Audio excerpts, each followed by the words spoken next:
Hello, everyone, and welcome to Go With The Flow, presented by R.S. Andrews. My name is Brandon Adams, and over the course of the next few minutes, you'll hear from my entire collection of Dog Nation experts, and as per usual, I use that in air quotes, as we make our picks for the big games of this weekend inside the SEC, around the country, and, of course, Georgia versus Texas A&M. And then you'll get a chance, along with Dari Payro from R.S. Andrews, to decide if you want to go with the flow. Join our consensus on who you think is going to win, and hopefully you'll all play along and have a really good time with that. Kind of an interesting slate of games.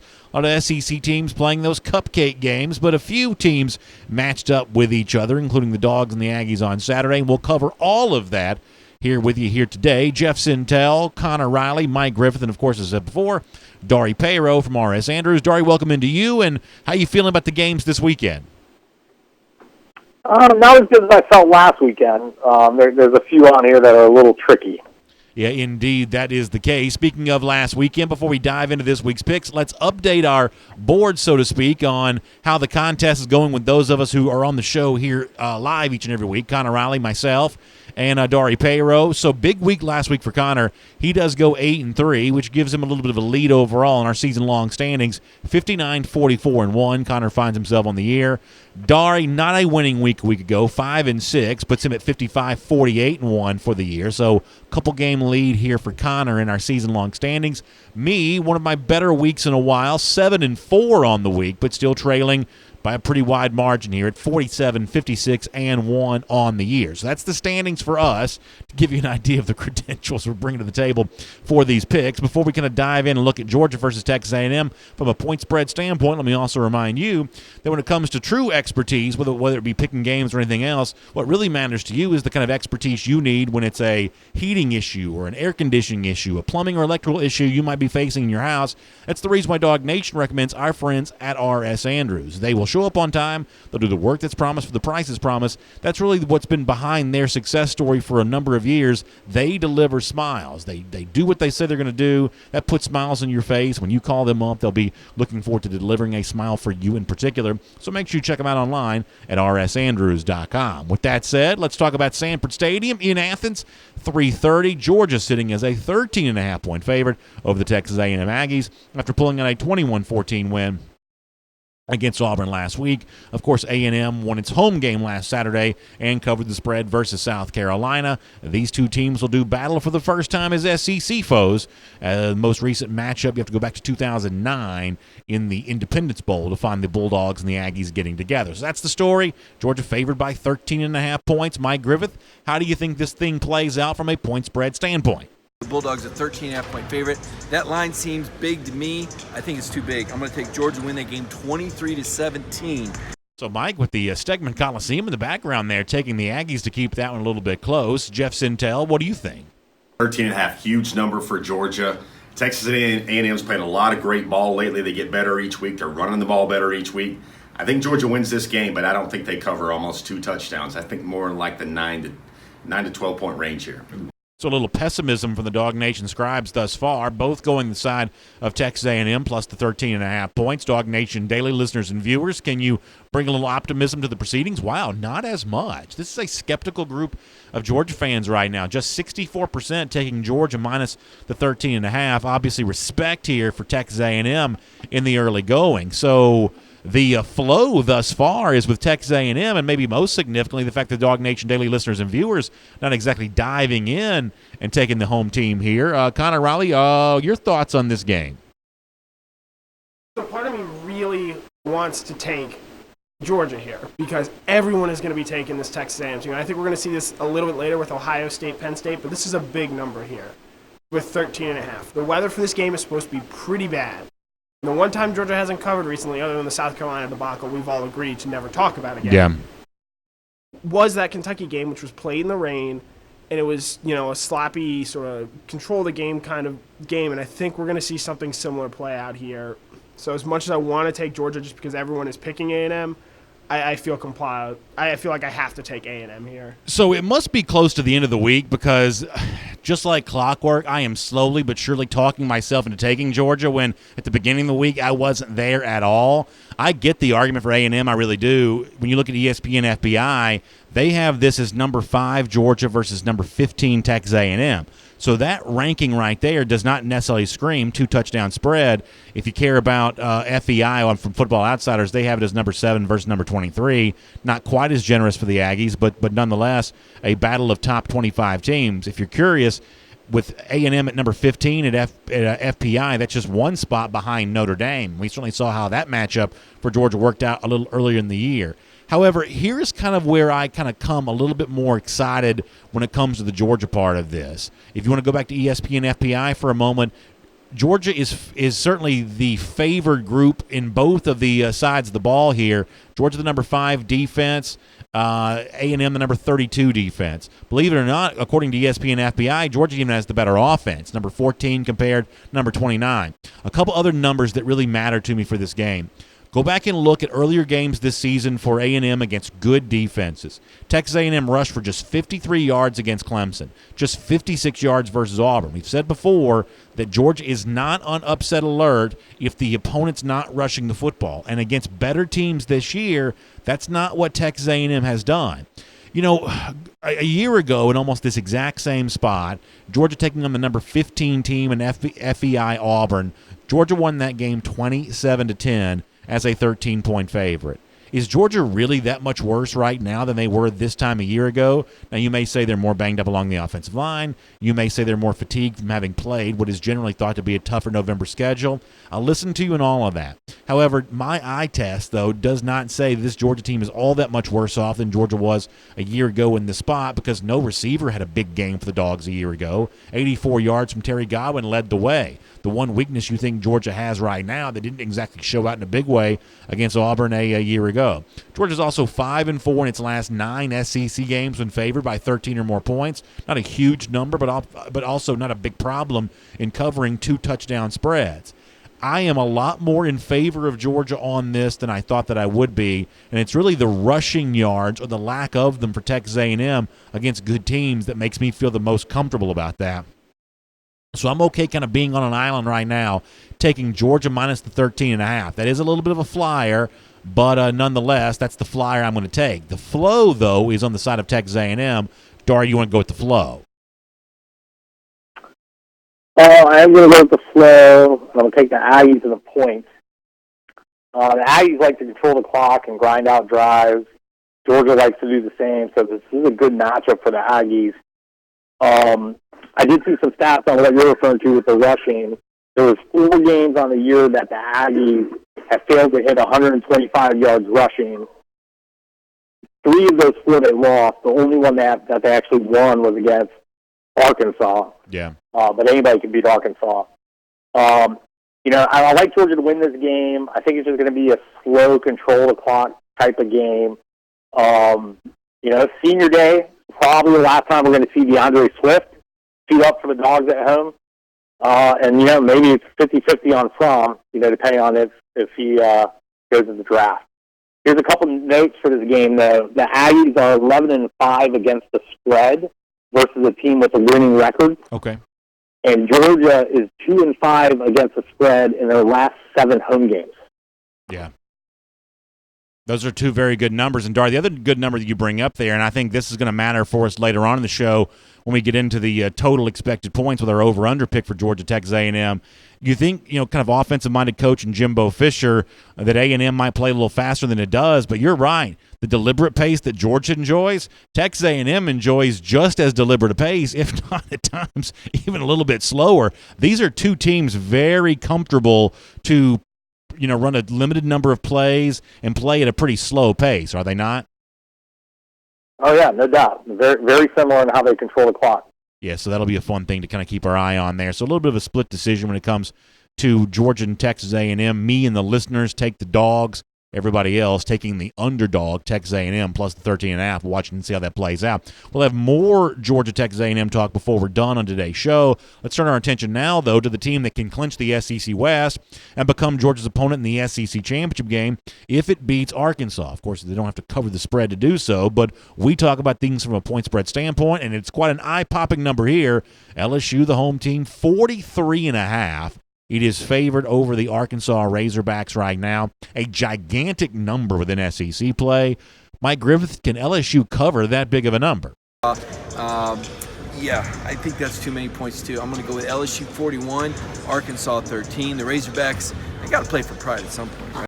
So it's been kind of a run of underdogs for Mike lately, including that pick right there. He takes the underdog Razorbacks plus the 43.5. Jeff Sintel, what do you think? So who in their right mind thinks that with Texas A&M looming that they're going to get 43.5 points better than Arkansas?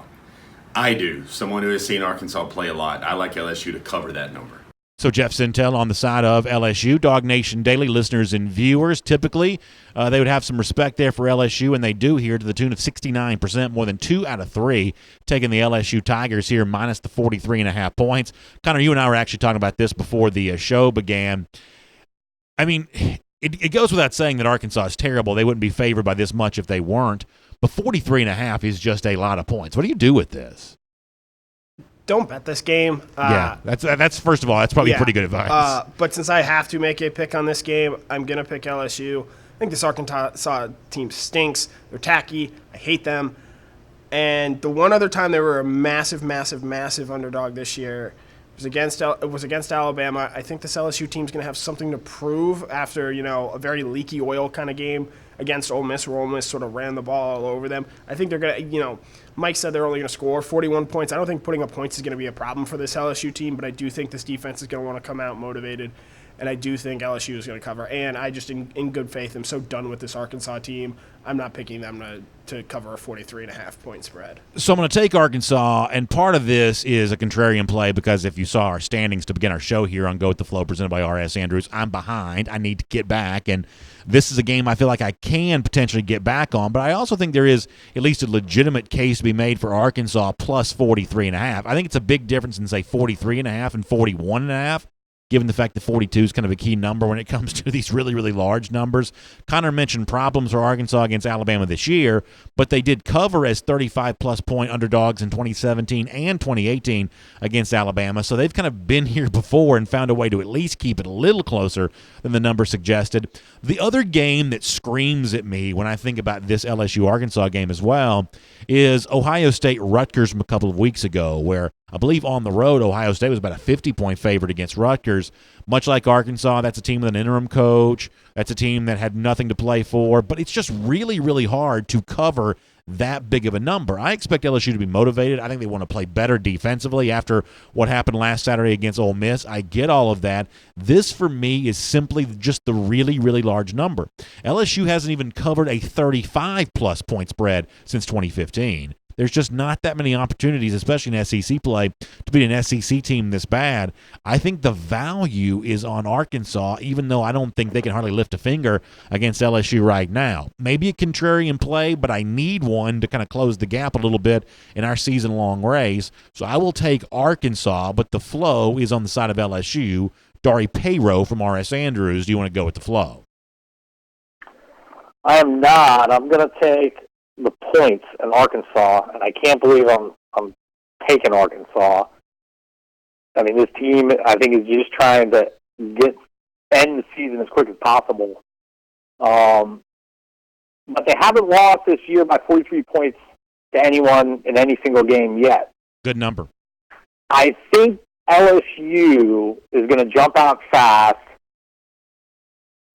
but I'm putting money on that and in the second half, they're going to bench Burrows, and the offensive scoring is going to slow down. So that's what I think is going to happen in this game because they have a matchup with Texas A&M next week. I think they're probably going to pull them and rest them, especially considering Tua's injury. I think they just don't. They run out of gas in the second half. Yeah, Dari, it's kind of funny you would say that. Would I be greedy if I said, and listen, we've seen in the last couple of years these big, huge favorites. They're also big, huge first-half favorites as well because obviously that's where a lot of these teams make their hay. Is it greedy to say that you could go LSU first half, Arkansas for the full game, potentially win both bets, and at worst you kind of you cancel yourself out there? I mean, is that getting too greedy to think about an LSU first half, Arkansas for the full game? No, I always love halftime bets. I think those are pretty good. I don't know I'm sure it's probably pretty heavy on the front end, but I think LSU would probably cover that first half bet. So I think that's a pretty good play. I think it'd be worth taking a look at, and you may check out MyBookie or somewhere like that. They may be able to show you a first-half line on that Arkansas-LSU game. Let's keep it going in the SEC here as part of Go With The Flow, presented by R.S. Andrews. And let's talk about Columbia, Missouri, where Missouri hosts Tennessee, and maybe the oddest point spread of the week, given the fact that Tennessee for the last few weeks has been trending up, and Missouri for the last little bit has been trending down. But Missouri is the favorite here, and by 5.5 points, favored over Tennessee here in this in this spot. This one at first blush does not seem to make a whole lot of sense. Mike Griffith, can you help us make sense of the Tigers and the Vols? I don't understand this line unless there was just a lot of money bet on Missouri in the offseason. Tennessee's playing really good football right now. I got Tennessee winning this game 24-17 over Missouri. Former Tennessee coach Derek Dooley, the offensive coordinator for the Tigers. Another underdog play there for Mike Griffith, this time taking the Vols. Jeff Sintel, what about you? Can Missouri get right after getting beat up by Florida a week ago? What do you think about Missouri-Tennessee? Give me the points. I like Tennessee in that game. I like Tennessee with 5 points as well. So far, the Riders think it's easy to take the underdog here. Tennessee hot, Missouri the opposite. Be careful with this now. Dog Nation Daily listeners and viewers, what do you think? 60% taking Tennessee there as well. So clean sweep thus far for the underdog with the point spread that just doesn't quite look right. This is how those palaces get built out in the desert, I'm afraid. Connor Riley, your thoughts on Tennessee, Missouri?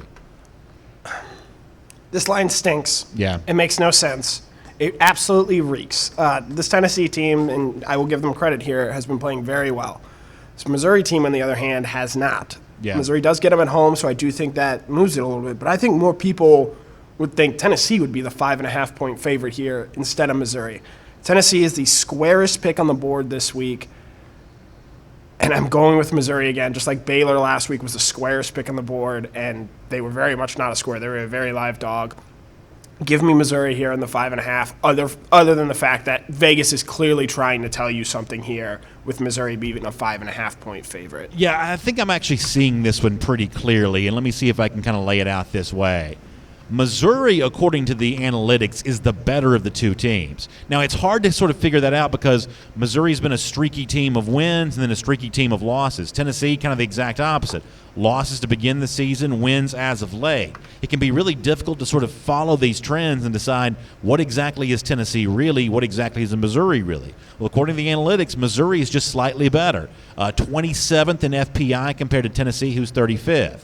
Missouri 44th in FEI, a little bit different way of calculating these numbers, compared to Tennessee, who's 52nd. So you've got the analytically speaking better team also playing at home.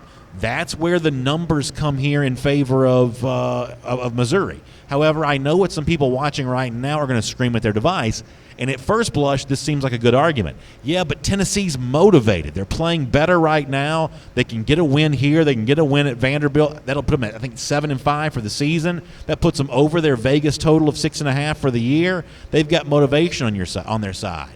And this is where I pause, push the pause button here for a moment, and remind you something about this game that you may have forgotten.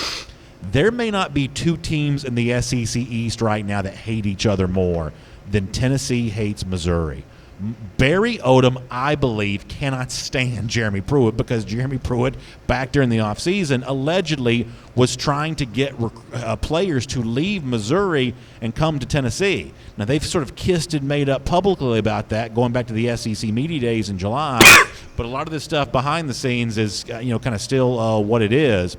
I believe there's a lot of bad blood between these two coaches right now. You had some recruits choose Missouri back during last year's signing period, kind of doing the Quay Walker hat toss type thing to taunt Tennessee in the process.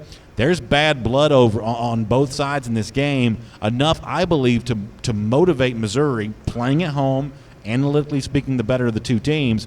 I think in this case, the point spread tells you everything you need to know. I believe the right side in this game is on Missouri. I believe that's the right side, and I'm going to be on the Tigers here. But the flow, though, is on the side of Tennessee by a 3-2 count. Dart, you want to go with the flow and take Tennessee?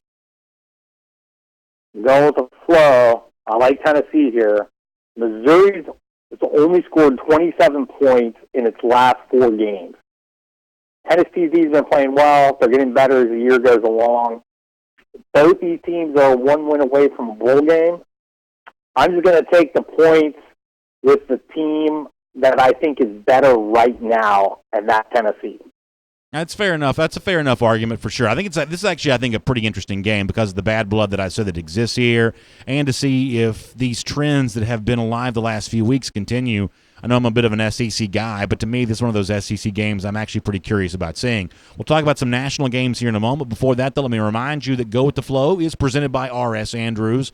And really, that's your number one choice anytime you have an air, a heating, a plumbing, or electrical issue. And this time of year, our heat's on at night every night in my house right now because my family's cold nature. My kids are, my wife is. They like that heat, and something else they like is the peace of mind of knowing not just that the heating system is going to make its way through the winter, but also that it's safe, that everything's working the way that it's supposed to. And if you need that same kind of peace of mind for yourself, you can get the $99 Mega Furnace Safety Check to make sure that your system is ready to go for the cold weather season to come, and to make sure that it's safe to kind of get you through these months there as well. You can't put a price tag on that peace of mind, but you can get the Mega Safety Check for just $99 when you check out rsandrews.com. That website, once again, is rsandrews.com. National game of the week is Penn State and the Horseshoe against Ohio State. Going to be kind of an interesting confluence of TV here.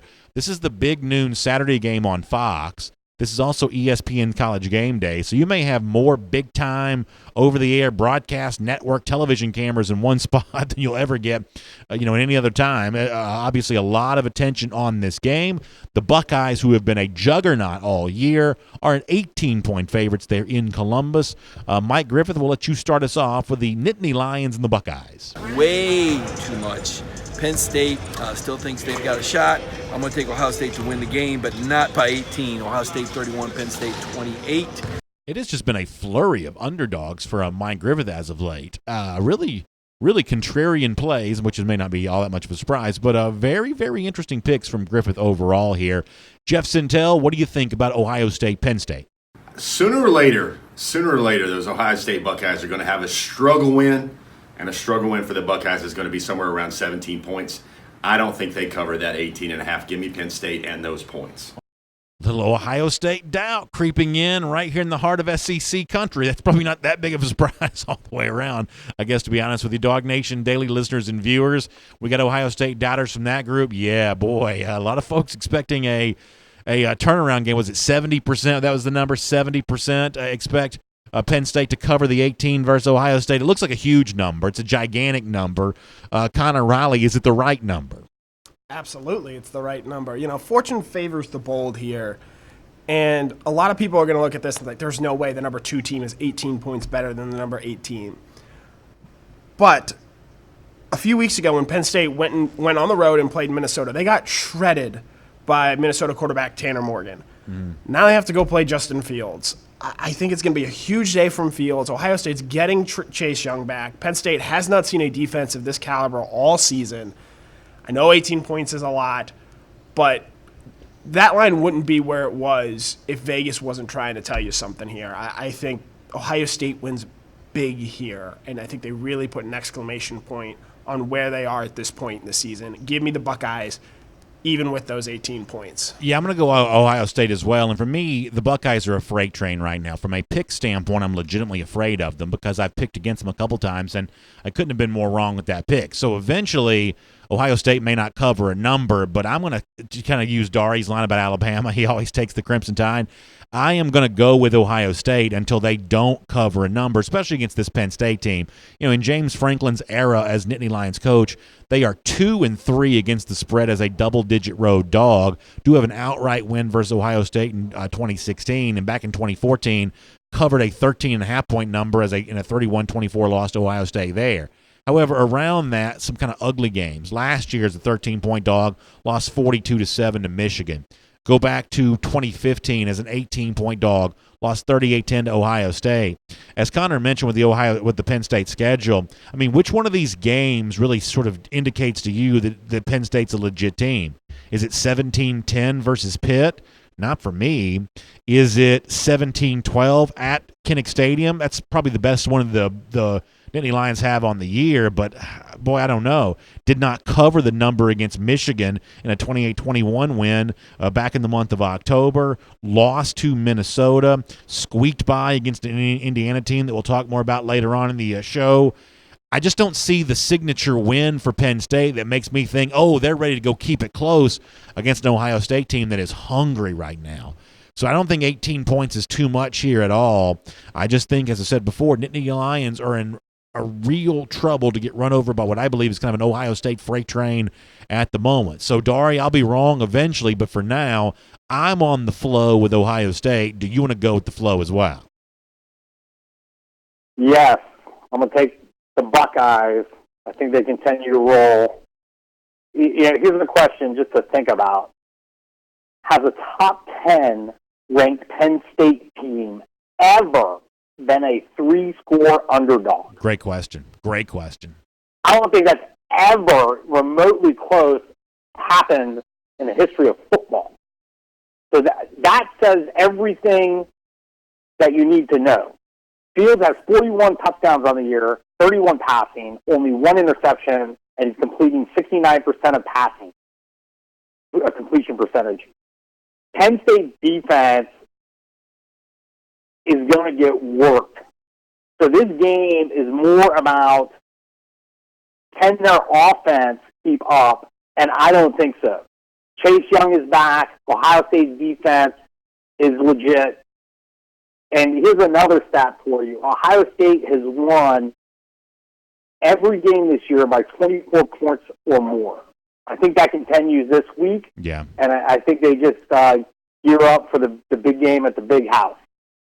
This couldn't matter less. It's just our own personal storytelling device here. But I actually misspoke a moment ago. The flow was on the side of Penn State. Dog Nation Daily listeners and viewers, both Jeff and Mike took Penn State. That doesn't matter. We don't keep track of the flow here. We just keep track of the picks. But to correct the record, the flow was on the side of Penn State, but the three of us in the room here on the side of Ohio State. So a little bit of a split decision between those of us who do the show live versus those of us who've already made their picks, including our Dog Nation Daily listeners and viewers. Let's go to the Pac-12, and I will admit that I was kind of wrestling a little bit with which games – not Pac-12, Big 12. I was kind of wrestling a little bit this week with which games to pick, and I almost wish we were picking these two Pac-12 games. We're not going to do that with Utah going to Arizona and Oregon going to Arizona State. I think those are two fun games. But this is not a bad game, all things being equal. Baylor hosts Texas on the banks of the Brazos River there at McLean Stadium a week after choking away a 28-3 lead against Oklahoma. And now trying to get back to their winning ways as a 5.5-point favorite against Texas. So, Matt Rule, can he get back on track? Can he get back to his winning ways here? Bears versus Longhorns. Mike Griffith will let you start us off. The Longhorns, remember when Texas was back? No longer. I'm going to take scrappy Baylor to beat the more talented Texas team 24-20. Ride that momentum that they built up this season. One loss to Oklahoma is not going to stop Matt Rule. So Mike Griffith on the side of the favorite this time. He'll take Baylor to get back to its winning ways there against Texas. Jeff Sintel, what do you think? You know, every time I hear about the Brazos River, that's what leads me to believe and pick this game a different way. I like Baylor in this game big, whatever those points want to tell us. So a lot of Baylor love here at the moment. Dog Nation Daily, listeners and viewers, they're going to go with the Bears. Is that enough of a name brand for them? Yeah, it is. They'll go favorite here to the tune of 56%. I like the idea of Baylor kind of getting back on track on Saturday. Connor, is it this easy for you? Clean sweep for Baylor thus far? Oh, no. Texas is back as an underdog. And Herman has a lot of success when he is as an underdog. I do think that this Texas team, you know, they lost. They gave away the game against Iowa State last week at home. I know Baylor's going to be mad about the way things ended there, but I just don't know how you recover from a 28-3 debacle. I mean, the Atlanta Falcons still have not been able to do such a thing. This is true. And so having said all that, Texas in an underdog spot here, something to prove. They can kind of ruin Baylor's season. Oh, yeah. Give me the horns. Hook 'em horns. So I'm going to take Baylor here, and the reason why I'm going to is I actually really respect Matt Rule as a coach. And Connor's right. You know, Tom Herman has a really good history of kind of covering spreads as an underdog, kind of not always doing that as a favorite, but doing that as an underdog.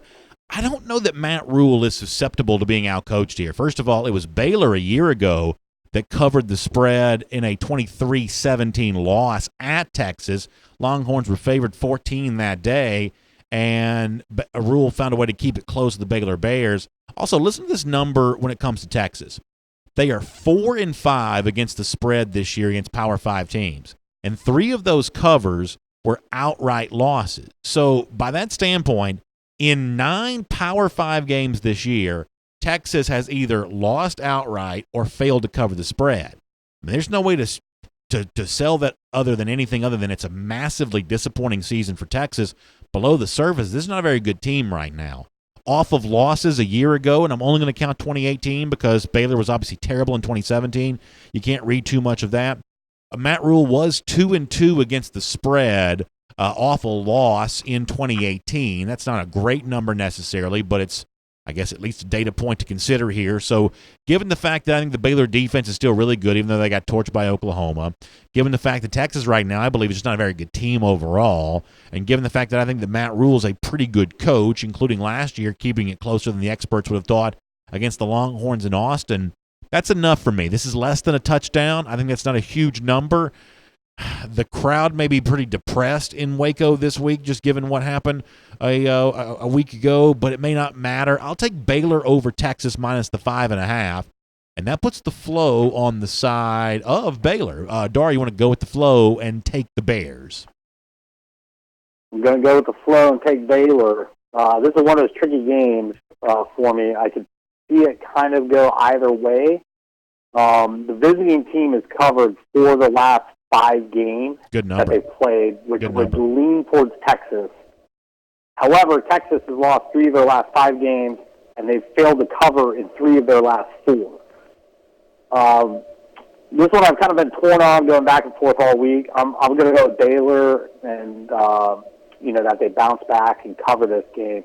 I do like the under. If anybody wants to take that in this game, there's been 6 straight unders in their last 6 matchups between these two teams. Boy, that's a good number, Dari. Really good information. I agree with you. I think that pound for pound, this is probably the most difficult game to pick on our board this week, at least for me. Doesn't mean I'll be right about the others, but the one that I have the least strong feeling about is probably Baylor and Texas, because you'd love to see home field matter here, but you wonder how many fans pack it in there on the banks of the Brazos, so we'll see. But ultimately, I like Dari's pick and his reason for doing so. That's why I took Baylor myself. Let me go back to the Big Ten for a moment. A week out from the big showdown, the big rivalry game between Michigan and Ohio State, one more tricky little game for the Michigan Wolverines. They have to go to Bloomington, take on the Indiana Hoosiers, a Hoosiers team that's pretty quietly 7-3 on the season. The Wolverines on the road are favored by 8.5 points. Mike Griffith, what do you think? Indiana historically has given Michigan trouble. They will give Michigan trouble again in Bloomington, but they will not beat Michigan. Michigan wins 30-27. Michigan playing very good football right now. So he goes underdog here. Is it Tom Allen? Is that the coach of the Indiana Hoosiers? I think earlier in the year I gave Terry Wilson that credit, but Wilson is the Ohio State offensive coordinator now, I think, isn't he? This couldn't matter less. I'm just trying to make sure we get our names correct here. Terry Wilson is the quarterback for Kentucky. Kevin Wilson was the Ohio State offensive That's exactly right, who got fired in Indiana, right? Yes. Yeah, so Tom Allen, let's give him credit for the Hoosiers turnaround here this year. Earlier this year, I don't think I gave proper credit on that. After all that, what did Mike take? He took Indiana? All right, so he took Indiana. Jeff Sintel, what do you think? Michigan, they're going to have to show the form that gives Ohio State potentially a game later this month. I think Michigan wins that game. I think they cover, and I think Indiana does not have a happy day. So he takes Michigan there. So a split decision amongst the scribes, Dog Nation Daily, listeners and viewers. What you thinking about this one? 63% do take Michigan in Bloomington on Saturday. Connor Riley, I'm kind of interested in your pick on this. What do you think about this one? Well, when everyone else had written off Michigan, there was one person bold enough to stick by them. That is true. To stick with the ship. And they've repaid me handsomely. I'm going to continue to ride the Wolverines here. This is a team that they have sort of found themselves over the second half of this season. They sort of know what they are now. They play defense. They run the football. Shea Patterson's actually really improved these last couple of weeks. Looked really good against Michigan State last week. I know historically Michigan has been tripped up in that sort of look-ahead game to Ohio State, both outright and sort of against the spread. But I think this team knows what it is. It knows what it does well. It's going to play to its strengths, and it's going to play that all the way to a comfortable 2-touchdown win against Indiana. Give me the Wolverines. All right, I'm going to take Michigan as well, and this is not something I thought I'd be doing given the fact that I really gave up on Michigan after they beat me up pretty bad a little earlier in the year. But let me give you two reasons why I think the Wolverines are the right side here on the road on Saturday. First of all, Michigan has won and covered in 6 of its last 7 games. Not the same 6, but nonetheless, they've got 6 covers in their last 7 and 6 outright wins in their last 7. But more importantly, as I mentioned a moment ago, Indiana's 7-3 on the season, but listen to the 7 wins and listen to the 3 losses. Let me use the FEI numbers from Football Outsiders. Indiana has beaten number 127 UConn, 125 Rutgers, 109 Maryland, 78 Nebraska, and 92 Northwestern. That's the FEI rank of the 7 teams that Indiana's beaten. The 3 teams that it's lost to, Ohio State, Michigan State, Penn State.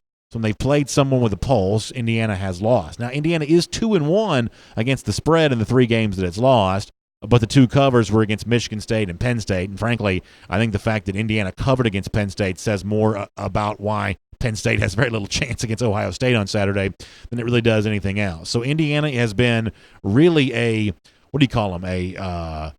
flat track bully. They have really beaten up on teams that certainly can't stay competitive with anybody, but have been beaten up by teams with living, breathing pulses here. So 8.5 from that standpoint doesn't seem like too much to me. I said I was never going to take Michigan again. I was lying when I said that because I'm taking them right now, minus the 8.5 on the road. And that puts the flow on the side of Michigan as well. Dar, you want to go with the flow and take the Wolverines? Yep, going with the flow and taking Big Blue. Indiana, I mean, they got a pretty good offense. They're really good at home. They're 7-0 when they score 34 points or more, and they're 0-3 when they don't. There's no way they even get close to 34 points against Michigan's defense. Yeah. They're shutting everything down right now. I think Michigan's offensive line is too big and physical. They're going to control the clock and pound that rock, and they're going to easily win this game and cover. Yeah, I think you're probably right about that. I think the Don Brown defense probably gives the Hoosiers fits all a day long, which turns our attention back now to the Georgia-Texas A&M game and the expectations for the total score. The over-under, you can bet more points than this or less points than this. 45.5 is the number this week. I've actually got some really interesting stuff on Georgia and over-unders here coming up in just a moment. Before that, though, let's get a pick on the total for the week. 45.5, as I said, is the number. Mike Griffith, you can start us off on that first. 45.5. I'm going to take the under. It's supposed to be some rain there, and obviously the Georgia offense isn't exactly lighting it up. So under goes Mike Griffith. Jeff Sintel, what do you think? Under, especially if it rains. Definitely if it rains, it's a wet ball. That means Texas A&M and Georgia, neither one of those teams will be able to throw the football at all. I go under in that pick, guys. So an emphatic under from Jeff Sintel. Easy to understand why. Dog Nation, now before we see this, the Dog Nation daily listeners and viewers have remained pretty optimistic about the ability to score points throughout the season. They were on the over last week before the Auburn game. Have they finally changed their mind? Let's find out. The over-under prediction of the Dog Nation daily listeners and viewers, still 59%. So they are die hard when it comes to points. So 59% do take the over here, which is fun. But for now, the flow's on the side of the under. Is there any argument for the over here whatsoever, Connor? Texas A&M is 125th in the country in punt return defense. Wow. I think there could be some hidden yards found in this game here. A&M, I believe, against Power 5 opponents, SEC opponents, they're giving up over 5 yards a rush. So if you believe DeAndre Swift has a really big final game in Sanford Stadium, I could certainly see that, him breaking off a few very long touchdown runs. Though, if you look year to year, he is still holding up his end of the bargain of breaking up long runs. It's the other guys where Georgia is sort of missing those from. But I'm taking the under here. It's just it's too easy with the weather supposed to be not that great. It's just too easy. And I'd just like to point out for anyone doubting me, since the South Carolina game, so Georgia's had 4 games since then, against the spread and betting the over-under, I am 8-0. Yeah. Doubt me if you want, but I think this goes under. Very nice, Connor. I'm really happy to hear you so pleased with yourself there. So I'm going to take the under as well. Now, last week I took the over, trying to be cute and trying to kind of get back in our competition here. I thought there was a case to be made for the over, but I'm not going to get cute here today. Let me give you just a few numbers for why this game, like all of them, scream under for Georgia. Under has gone under 5 games in a row for Georgia, and 8 of the last 9. In fact, there's only been one game against a Power 5 opponent for Georgia this season where the game didn't go under, and that was the Tennessee game. And the only reason why that game went over is because of a defensive score by Georgia late in the game, which put the game over. And what's more amazing, in addition to the fact that Georgia is on this long streak of unders, and really under against virtually every Power 5 opponent for the year, is the way the number in Vegas or MyBookie or somewhere like that has been responding to these very low-scoring games that Georgia's playing. So for the first 4 games of the season, Georgia played with an average point total of 58.5. Under. The next 2 games, the average total dropped down to 51. Under. Then the next 3 games, the total dropped down to 47. Last week, Vegas got even more aggressive in terms of trying to set the total for Georgia, dropped down to 42.5. Up a little bit this week at 44.5, but that number may be the most amazing of all this year for Georgia when it comes to the expectations that it's going to just sail under, given the fact that Texas A&M is 3rd in the SEC, averaging 34 points per game. So a team averaging that many per game this season, yet playing in a game with an expected total of 44.5 against an offense that, statistically speaking, has actually been okay when you look at the full total of the season. The betting folks have just decided that Georgia games are going to go under no matter what you set that total at. So who am I to argue with that? I'll go under as well. Dar, you want to go with the flow and take the under once again for Georgia and Texas A&M? Yeah, I probably should have taken it last week like you. I thought it was going to just get over that number. But this week I'm going to take the under. Bad weather. Both teams like to control the clock, hold on to the ball. Some other stats. I mean, Georgia's passing offense really hasn't been clicking or explosive. Fromm has completed less than 47% of his passes in the past 2 games, and he hasn't thrown for more than 175 yards in 3 of his last 4 games. So I just think it's going to be a lot of running, and not too many points scored. Dari, I think this Georgia team right now, and I know this is going to sound like an odd comparison, but it's most like what the old Baylor teams of Art Briles used to be, to the exact opposite, where for a long stretch there, Vegas couldn't make the point totals high enough because Baylor was just sort of sailing over those every single time, and no matter how high you made the over, it went over seemingly week after week after week for Baylor for quite some time. Aren't we kind of seeing the inverse of that right now with Vegas and the online bookmakers working to try to keep up with the fact that no matter how low you set the point total for Georgia, they seem to find a way through stingy defense and kind of a ball control offense. They seem to find a way to go under that number no matter how low you set it. Well, they haven't really set it that low. I mean, they haven't got in the 30s. Yeah, that's probably... if you get in the 30s and they're consistently going under that, then I would say yes. I mean, they've been setting them in the low 40s to mid-50s or in the mid-40s. And, Georgia's, kind of keeps going under. Which is a good thing. I mean, that's good for betting. They're pretty good, consistent all year long for staying under those 40s. Well, Dari, I certainly hope you enjoy the games here for this weekend. I know for our audience tuning in, one of the things that can prevent you from enjoying the game is if your water heater kind of goes out, if you don't have hot water flowing through your shower, or if you don't have that heat flowing at night when it gets cold, or some sort of electrical issue, something like that, that can really ruin a weekend and keep you from being able to watch the games you want to watch. That's why we say reach out to R.S. Andrews. Find them online at rsandrews.com. They show up on time. They do the work that's promised for the price that's promised. I think you'll feel really, really good about the experience you have with them because story after story, they've been delivering smiles. You can find them online at rsandrews.com. All right, Dari, enjoy these games here this weekend. And then next week when we talk Thanksgiving week, we'll be looking ahead to a whole bunch of rivalry games there as well. So actually, before we let you go, let's kind of talk about this. So our show airs on Friday. We do pre-record. Can we still pick Egg Bowl and things like that, even though it'll already have been played by the time people watch the show? Is that a mistake to do that? How do you feel about that, Connor? You best believe we are picking the best rivalry game in all of college football next week. Yeah, Dari, I love the Egg Bowl as well. Would you feel okay with us picking the Egg Bowl for a pre-recorded show, even though by the time our audience watches our show, the Egg Bowl will have already been played? Yeah, that's fine. We can do it. All right, that's going to be fun. Rivalry week next week in the SEC. A lot of cross-conference matchups between the SEC and the ACC, Ohio State, Michigan, everything else there as well. So, Dari, enjoy the weekend here. We'll look forward to doing that with you again next weekend. Thanks so much for being a part of Go With The Flow presented by R.S. Andrews.